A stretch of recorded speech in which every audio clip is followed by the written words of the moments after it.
Hello guys, welcome everyone. इस video के अंदर हम बात करने वाले हैं बीएआरसी जॉब अपॉर्चुनिटी के बारे में। तो गाइस अभी रिसेंटली एप्लीकेशन फॉर्म निकले हुए हैं। इनकेस अगर आप बार को ज्वाइन करना चाहते हो, यानी कि बीएआरसी को आप ज्वाइन करना चाहते हो, तो आप इनके अंदर अप्लाई कर सकते हो। तो गाइस आओ देखते हैं कि इनकी एलिजिबिलिटी क्राइटेरिया एग्जैक्टली क्या है, राइट। और हमारे पास इसके अंदर क्या क्या इन्फॉर्मेशन आई है, जो मेन मेन पॉइंट्स है, हाईलाइट पॉइंट्स, वो इस वीडियो के अंदर हम यहाँ पर डिस्कस कर रहे होंगे। तो सबसे पहली बात गाइस कि आप कब तक इसके अंदर अप्लाई कर सकते हो। तो गाइस अगर आप वेबसाइट के ऊपर यहाँ पर नीचे जाओगे तो इधर गाइस ये वाली पोस्ट है जो आपके लिए निकली हुई है, जो वैकेंसी की, ठीक है। तो यहाँ पर जो लास्ट डेट अभी शो कर रहा है वो है 22 में, मे बी बाद में पोस्टपोन हो जाए, लेकिन अभी जो लास्ट डेट है इसमें अप्लाई करने की वो क्या है, 22 मई है, राइट। अब गाइस बात करते हैं कि इसके अंदर एक्जैक्टली क्या क्या इन्फॉर्मेशन यहाँ पर प्रोवाइड की गई है, ठीक है। तो आओ गाइस देखते हैं कि क्या क्या यहाँ पर हमारे पास है। तो गैस ओपनिंग एंड क्लोजिंग जो डेट दे रखी है वो क्या दे रखी है, ओपनिंग की हमारे पास यहाँ पर 24 अप्रैल को हमारे पास ये फॉर्म आए हैं, और जो क्लोजिंग डेट दे रखी है यहाँ पर वो दे रखी है 22 मई, जैसे कि वहां पर भी लिखा होता है लास्ट डेट 22 में। अब इसके बाद गैस कौन कौन सी पोस्ट आ रखी है, डायरेक्ट रिक्रूटमेंट की गैस यहाँ पर बात की जा रही है, यानी कि डायरेक्टली आपके यहाँ पर गवर्नमेंट जॉब लग रही होगी सीधा सीधा। तो गैस अगर हम यहाँ पर बात करें कि कौन कौन से यहाँ पर जॉब्स निकली हुई हैं, तो गैस यहाँ पर पहली है टेक्निकल ऑफिसर, दूसरा है साइंटिफिक असिस्टेंट, और तीसरा है यहाँ पर टेक्नीशियन। तो गैस यहाँ पर जो एमएससी फिजिक्स से स्टूडेंट है उनके लिए यहाँ पर सिर्फ टेक्निकल ऑफिसर की यहाँ पर जॉब रहेगी, ठीक है। तो इसको हम यहाँ पर देख रहे होंगे कि क्या क्या इसकी एलिजिबिलिटी एक्जैक्टली गिवन है आगे। साथ में गैस यहाँ पर अगर कोई बीएससी का स्टूडेंट है तो गैस उसके लिए यहाँ पर ट्रेनिंग स्कीम में भी जगह है, तो आप यहाँ पर इसके थ्रू ले सकते हो यहाँ पर रिक्रूटमेंट, ठीक है। लेकिन गैस यहाँ पर ये ट्रेनिंग प्रोग्राम है, यहाँ पर एग्जैक्टली आपको जॉब प्रोवाइड नहीं की जा रही। जो डायरेक्ट रिक्रूटमेंट है ये आपके यहाँ पर जॉब है, ये यहाँ पर ट्रेनिंग स्कीम है काइंड ऑफ, ठीक है। तो यहाँ पर जो दिया जा रहा है, देखो किस तरह से दिया जा रहा है। जो टेक्निकल ऑफिसर का रहेगा जो पे लेवल, वो यहाँ पर क्या रहेगा 56,100। तो गैस यहाँ पर जस्ट ये पे लेवल है, आपकी बेसिक पे है। इसके अलावा गैस और भी काफी कुछ ऐड होता है, एचआरए डीए वगैरह काफी कुछ होता है, तो ये सैलरी काफी अच्छे अमाउंट तक पहुंच जाएगी, ठीक है। अगर आपके कोई फैमिली मेंबर में कोई गवर्नमेंट एम्प्लॉय है तो आपको पता होगा कि बेसिक पे क्या होती है और जो कंप्लीट सैलरी होती है उसमें कितना डिफरेंस होता है, ठीक है। तो काफी अच्छी सैलरी आपकी यहाँ पर ये जा रही होगी। साथ में गाइस साइंटिफिक असिस्टेंट, हालांकि एमएससी फिजिक्स स्टूडेंट के लिए नहीं है साइंटिफिक असिस्टेंट वाली, क्योंकि वो सिर्फ एक जॉब के लिए निकली है, अभी वो देख लेंगे, सिर्फ एक सब्जेक्ट के लिए निकली है, आई मीन, ठीक है। उसको देख लेंगे किसके लिए निकली है। तो मेन जो हमारे लिए रहेगा वो क्या, टेक्निकल ऑफिसर के लिए यहाँ पर रहेगा। तो गाइस अगर बात की जाए यहाँ पर कि कौन कौन से डोमेन में है, तो कैसे इन सभी डोमेन में जॉब निकली हुई है टेक्निकल ऑफिसर की। जो अभी इस चैनल के ऊपर जो मेजोरिटी स्टूडेंट्स हो फिजिक्स के हैं, ठीक है। केमिस्ट्री के लिए भी जॉब निकली हुई है, फिजिक्स के लिए भी निकली हुई है, और ऐसे गाइस अगर आपका बायो से रिलेटेड है तो आपके बायो के लिए भी यहाँ पर निकली हुई है। तो गाइस यहाँ पर जस्ट इन्होंने एमएससी फिजिक्स दे रखी है, लेकिन साथ में यहाँ पर एलिजिबिलिटी क्राइटेरिया 60% का, कि आपके एमएससी के अंदर मिनिमम 60% होने चाहिए।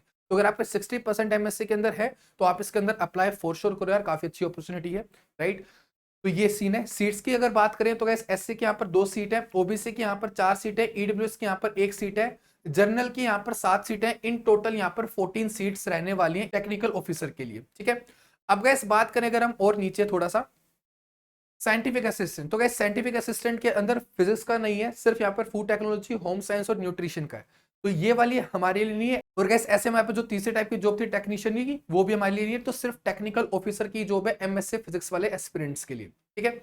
तो अब गैस देखो अगर हम और आगे की बात करें, अगर हम यहाँ पर कैटेगरी 1, गैस यहाँ पर ध्यान देना कैटेगरी 1, क्योंकि आगे इनका जो प्रोसेस है ना कि हमारा सिलेक्शन किस बेसिस के ऊपर होगा, वहां पर चीज मैटर करेगी। इन्होंने यहाँ पर कैटेगरी 1 कैटेगरी 2 दो में डिफाइन कर रखा है ट्रेनिंग को, ठीक है। तो यहाँ पर कैटेगरी 1 सेकेंडरी ट्रेनी हमारे पास यहाँ पर फिजिक्स का, ठीक है। तो फिजिक्स इस कैटेगरी 1 के अंडर में आता है।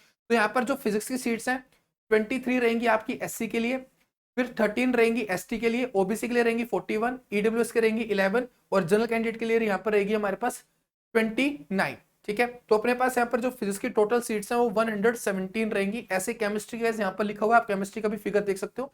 एससी के लिए 24 है, एसटी के लिए 14 है, ओबीसी के लिए 60 है, ईडब्ल्यूएस के लिए 19 है, और अनरिजर्व के लिए यहाँ पर कितनी रहेगी 52 रहेगी। तो टोटल यहाँ पर 169 सीट्स हैं केमिस्ट्री के लिए। यहाँ पर एलिजिबिलिटी की बात की जाए तो बीएससी में गाइस, बीएससी या फिर डिप्लोमा के अंदर आपके पास 60% होने चाहिए। क्या होने चाहिए 60%। तो गाइस अगर आपने बीएससी फिजिक्स कर रखी है, बीएससी केमिस्ट्री कर रखी है ऑनर्स, तो आप डायरेक्टली एलिजिबल हो। या फिर अगर आपने नॉर्मल बीएससी कर रखी है जहां पर आप पीसीएम तीनों सब्जेक्ट पढ़ते हो, तो भी आप एलिजिबल हो। यानी कि आपके पास जस्ट बीएससी डिग्री होनी चाहिए, जैसे बीएससी केमिस्ट्री ऑनर्स या फिर बीएससी सिंपल जो प्रोग्राम होता है अपने पास वो। ऐसे ही फिजिक्स के लिए बीएससी फिजिक्स ऑनर्स या फिर नॉर्मल जो हमारे पास बीएससी होती है वो, तो दोनों आप यहाँ पर एलिजिबल हो। तो इसके अंदर सिर्फ बीएससी ऑनर्स और नॉर्मल बीएससी, इसके अंदर केमिस्ट्री ऑनर्स और नॉर्मल बीएससी। तो गैस यहाँ पर अगर हम बात करें तो इन्होंने एज लिमिट भी दे रखी है। जो टेक्निकल ऑफिसर के लिए जो एज लिमिट है वो 18 से 35 है, साइंटिफिक असिस्टेंट के लिए 18 से 30 है, टेक्नीशियन के लिए 18 से 25 है। तो हमारे लिए तो सिर्फ यहाँ पर टेक्निकल ऑफिसर था 18 से 35। ऐसे अगर आप ट्रेनिंग स्कीम के अंदर जाना चाह रहे हो, यानी कि अगर आप अभी सिर्फ बीएससी किए हुए हो, तो उस केस में हमारे पास यहाँ पर क्या रहेगा, कैटेगरी 1 को हमें देखना है।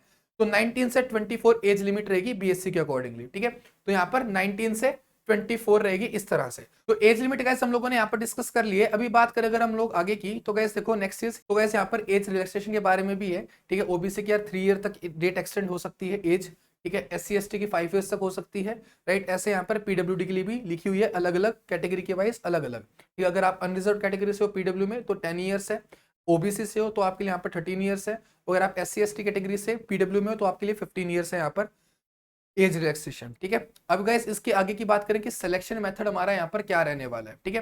तो guys selection method technical officer के लिए अभी क्लियरली यहाँ पर चीज नहीं लिखी गई है कि आपका रिटन टेस्ट होगा कि नहीं होगा। यहाँ पर अभी लिखा हुआ है डायरेक्टली इंटरव्यू होगा, अभी के लिए यहाँ पर लिखा गया। बाकी यहाँ पर एक स्टेटमेंट ये भी है कि अगर नंबर ऑफ कैंडिडेट बहुत ज्यादा हो जाते हैं, ठीक है, अगर नंबर ऑफ कैंडिडेट्स क्या हो जाते हैं, बहुत ज्यादा हो जाते हैं, तो यहाँ पर रिटन टेस्ट भी हो सकता है, ठीक है। यहाँ पर लिखा गया देखो, in case the response is more, its center reserves the right to restrict the number of candidates to be called for interview by conducting computer based screening test। तो यहाँ पर पहले स्क्रीनिंग टेस्ट होगा जो कि तुम्हारा कंप्यूटर बेस्ड होगा, यानी कि वहां पर एमसीक्यूज तुम्हारे आ रहे होंगे, ठीक है।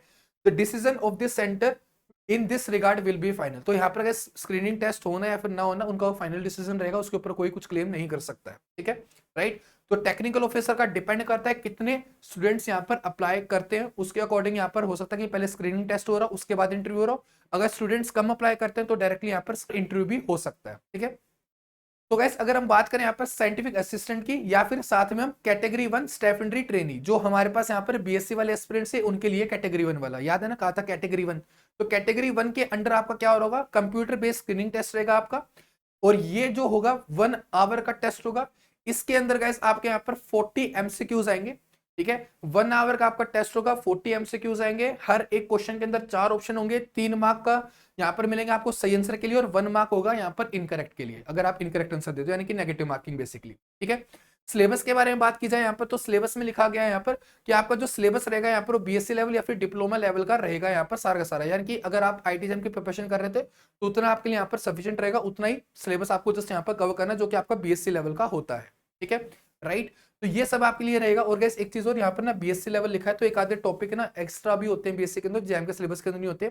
फॉर एग्जांपल आपका डिजिटल इलेक्ट्रॉनिक्स, जैसे कि हमारे पास रजिस्टर्स होते हैं, राइट, शिफ्ट रजिस्टर्स में यहाँ पर बात कर रहा हूँ, तो वो हमारे जैम के सिलेबस के अंदर नहीं होते। ऐसे काउंटर्स होते हैं, काउंटर्स हमारे जैम के सिलेबस के अंदर नहीं होते। तो डिजिटल इलेक्ट्रॉनिक्स का काफी सारा पोर्शन ऐसा है जो हमारे जैम के सिलेबस के अंदर नहीं होता, तो वो हो सकता है कि वो भी, तो वहां से भी यहाँ पर क्वेश्चंस निकल करके आ रहे हो, ठीक है।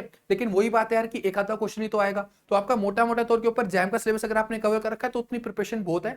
बाकी अगर एक आधे टॉपिक और एक्स्ट्रा कवर कर लोगे तो अच्छी बात है, ठीक है। अगर आपके पास टाइम है एग्जाम से पहले तो आप कवर कर सकते हो उनको भी, ठीक है। बाकी जैम का सिलेबस आपके लिए सफिशिएंट रहेगा, ऐसी कोई दिक्कत नहीं है। इसके बाद अगर आगे की बात करेंगे यहाँ पर, ये कैटेगरी 2 सेफ्टी ट्रेनिंग है, ये हमारे फिजिक्स के अंडर नहीं था, फिजिक्स के अंडर में जस्ट ये वाला था, फिजिक्स केमिस्ट्री के अंदर कैटेगरी 1 वाला था, ठीक है।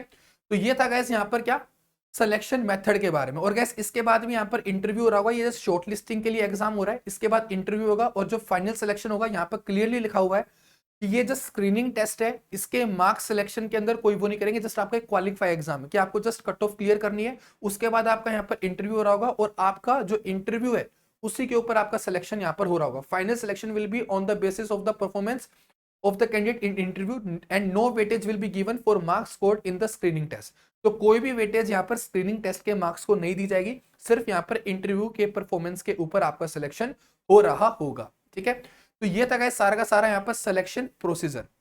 अब गाइस बात करें हाउ टू अप्लाई, तो यार आपको विजिट करना है बाकी वेबसाइट को, वहां जाकर के आप अप्लाई कर सकते हो, फॉर्म फिल करना है जस्ट आपको ऑनलाइन, ठीक है, और आप वहां पर अप्लाई कर सकते हो। इसके अलावा गाइस अगर फीस की बात की जाए यहाँ पर एप्लीकेशन फीस की, तो टेक्निकल ऑफिसर के लिए गाइस 500 फीस है, राइट। और यहाँ पर आपकी फीस रिलैक्सेशन भी अगर आप एससी एसटी कैटेगरी से बिलोंग करते हो या फिर पीडब्ल्यू से बिलोंग करते हो या फिर आप वुमन हो यानी कि फीमेल कैंडिडेट, तो फीमेल कैंडिडेट के लिए भी गाइस यहाँ पर फ्री है, राइट। तो यहाँ पर बॉयज के लिए पेमेंट है बेसिकली, यहाँ पर वुमेन्स के लिए यहाँ पर फ्री रहने वाला है, ठीक है। तो कोई यहाँ पर फी आपको पे नहीं करनी है। इसके बाद बात करें साइंटिफिक असिस्टेंट के लिए तो 150 है, टेक्नीशियन के लिए बात करें तो वो 100 है, और ऐसे यहाँ पर कैटेगरी में यहाँ पर आपको रिलैक्सेशन मिल जाएगी फीस से। ऐसे अगर आप स्टाइपेंडरी ट्रेनिंग के लिए अप्लाई कर रहे हो तो कैटेगरी 1 के लिए 150 अमाउंट है, कैटेगरी 2 के लिए 100 है, ठीक है। तो गैस अगर हम बात करें अब सेंटर्स की कहाँ कहाँ पर हमारे इन एग्जाम के सेंटर आ रहे होंगे, तो गैस यहाँ पर ये डिफरेंट डिफरेंट प्लेसेस यहाँ पर लिखी गई हैं, तो आप इनको यहाँ पर रीड कर सकते हो। गैस आपको ये जो पीडीएफ है ये आपको टेलीग्राम ग्रुप पे भी मिल जाएगी, डिस्क्रिप्शन में आपको टेलीग्राम ग्रुप का लिंक मिलेगा, वहां पर आप ज्वाइन कर सकते हो, वहां पर आपको ये पीडीएफ मिल जाएगी। तो आप अगर इसको रेफर करना चाहते हो तो वहां से डाउनलोड कर सकते हो, या फिर आप वेबसाइट विजिट कर सकते हो, बाकी वहां पर भी आपको मिल जाएगी। अगर बाकी वेबसाइट पे इनकेस नहीं मिलती है तो आपको टेलीग्राम के ऊपर तो मिल ही जाएगी, ठीक है राइट। तो आप वहां से ज्वाइन कर सकते हो राइट। तो गैस ये था ये सारा का सारा इसके बारे में। बाकी तो यार आगे एडमिशन लेने का प्रोसेस दे रखा आगे कि डॉक्यूमेंट वेरिफिकेशन एंड ऑल, तो इतना ही था गैस सारा का सारा इस एप्लीकेशन के बारे में। तो अगर आप इंटरेस्टेड हो बार्क में जॉब करने के तो गैस इसके अंदर आप अप्लाई कर सकते हो राइट, और काफी अच्छी अपॉर्चुनिटी यहाँ पर रहेगी फॉर एमएससी स्टूडेंट्स। तो गाइस इस वीडियो के लिए सिर्फ इतना ही रखते हैं, मिलते हैं नेक्स्ट सेशन के अंदर। Until then bye.